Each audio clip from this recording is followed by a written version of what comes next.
محمد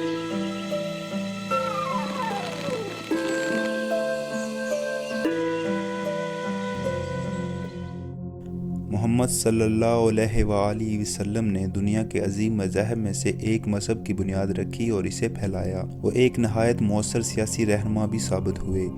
آج 1400 برس گزرنے کے باوجود انسانوں پر ان کے اثرات مسلم اور گہرے ہیں۔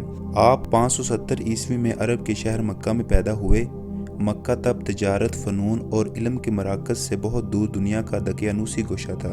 یتیم تو آپ پیدا ہونے سے پہلے ہی ہو چکے تھے۔ 6 برس میں والدہ بھی گزر گئی۔ 8 برس کے ہوئے تو دادا عبد المطلب کا سایہ بھی سر سے اٹھ گیا اور بالآخر آپ کے چچا ابو طالب نے آپ کی پرورش کی ذمہ داری اٹھائی۔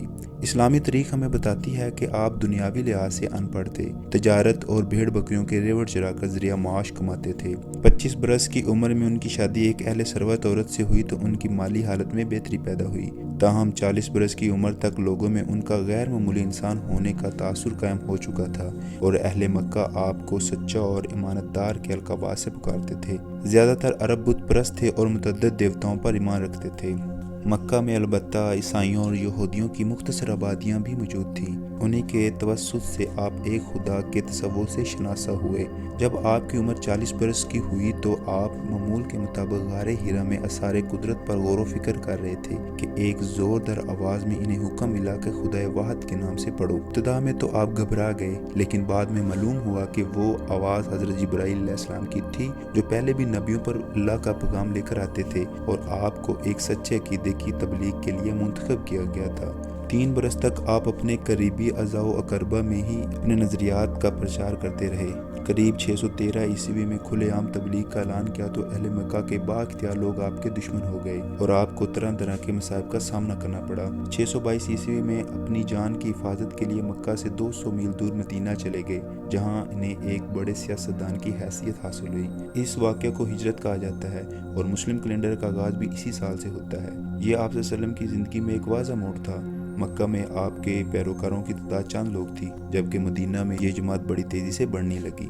مکہ اور مدینہ کے مابین کئی جنگیں لڑی گئیں، جن میں سے زیادہ تر اہل مدینہ فاتح رہے اور بالآخر 630 عیسوی میں آپ نے مسلمانوں کی بہت بڑی فوج کے ساتھ اور بنا خون بہائے اہل مکہ پر فتح حاصل کر لی۔ ان کی زندگی کے اگلے 2.5 برسوں میں اہل عرب قافلوں کی شکل میں اس نئے مذہب کے دائرے میں داخل ہوئے۔ 632 عیسوی میں آپ کا انتقال ہوا تو آپ جنوبی جزیرہ عرب کے مؤثر ترین حکمران بن چکے تھے اور اہل عرب کی ہر آنکھ اشک بار تھی۔ عرب کے بدو قبائل باوقار جنگجوؤں کی حیثیت سے جانے جاتے تھے، لیکن وہ تعداد میں بہت کم تھے۔ شمالی زرعی علاقوں میں آباد وسیع بادشاہوں کے افواج کے ساتھ ان کی کوئی برابری نہیں تھی، لیکن خدا واحد پر یقین لانے کے بعد ان مختصر عرب فوجوں نے دنیا کے نقشوں میں کھلبلی مچا دی۔ ان پرجوش عربوں نے بڑی تیزی سے تمام میسوپوٹیمیا، شام اور فلسطین کو فتح کیا۔ 642 عیسوی میں مصر کو بازنطینی تسلط سے چھینا، جبکہ 637 عیسوی اور 642 عیسوی میں ایرانی فوجوں کو تاخت و تاراج کیا۔ 711 عیسوی تک عرب فوجیں شمالی افریقہ کے پار بحیرہ اوقیانوس تک اپنی فتوحات کے جھنڈے گاڑ چکی تھی۔ پھر وہ شمال کی طرف مڑے اور ابنائے جبرالٹر کو عبور کر کے اسپین میں ویسی گوتھک سلطنت پر قبضہ کیا۔ ایک دور میں تو یوں لگتا تھا کہ مسلمان پورے مسیح یورپ پر قابض ہو جائیں گے، لیکن ایسا نہ ہو سکا۔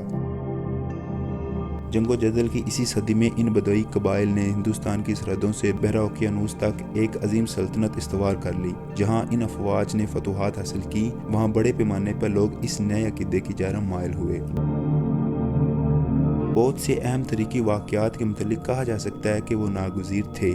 اگر ان کی رہنمائی کرنے والا کوئی خاص سیاسی قائد نہ بھی ہوتا تو وہ وقوع پذیر ہو جاتے، لیکن عرب کی فتوحات کے بارے میں ایسا کہنا درست نہ ہوگا۔ ایسی فتوحات ایک مضبوط نظریے کے تحت ہی کی جا سکتی تھی اور اس نظریے کو ایک پیغمبر کی پذیرائی حاصل ہونا ضروری تھی۔